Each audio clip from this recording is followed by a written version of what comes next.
A missing mother from eastern Kentucky. Several detectives have been assigned to investigate the disappearance of Natasha Fugate-Jones, but 6 years later, they say they're stumped, and they've asked the UNSOLVED team for help. Tonight, Shane McAllister takes us 3 hours east to Hazard, Kentucky.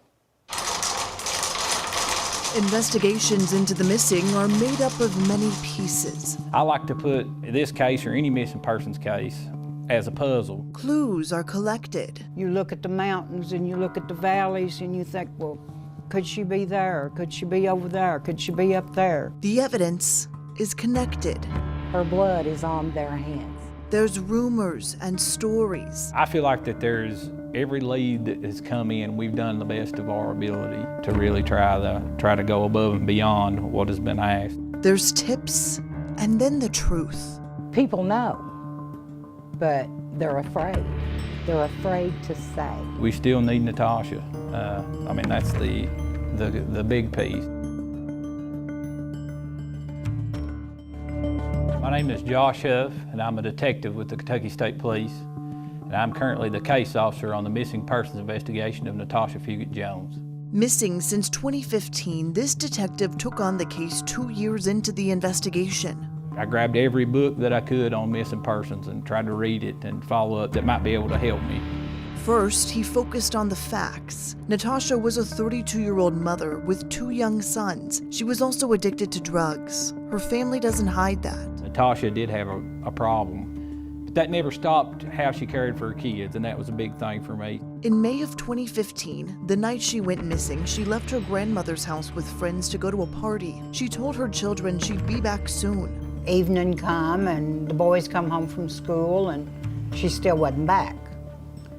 Well, I just figured she was going to stay somewhere for the night, whatever, you know, and she didn't come back. Weeks passed, she never came home. And everything's quiet. Nobody's heard from Natasha, nobody's family members, nobody's heard from them. Then on June the 7th, Ola finally makes the missing persons report. Police say that's when their search began, but the nearly 30 days that had passed were problematic. I feel like time was the main factor in this investigation. Pieces that could have been picked up earlier were left in the past. You live with that and you sleep with that every night. Once the law was involved, the searches started. Detectives detail the use of airplanes, cadaver dogs, and heavy machinery used to dig. In the initial part of our investigation, there was calls coming in constantly. I mean, it was nonstop. Using tips, Natasha was tracked to an old abandoned strip mine. From there, who knows what happened? Natasha's mother speculates that's where she was killed.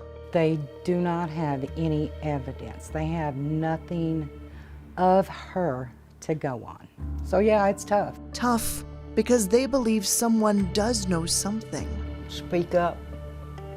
Tell the truth. Don't be afraid.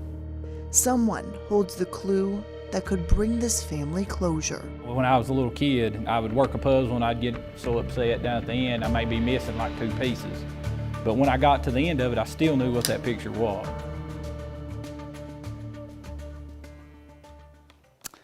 From Hazard, Kentucky tonight. Any information connected to Natasha's disappearance should be reported to Kentucky State Police at the number that we're putting on your screen. It is 606-435-6069.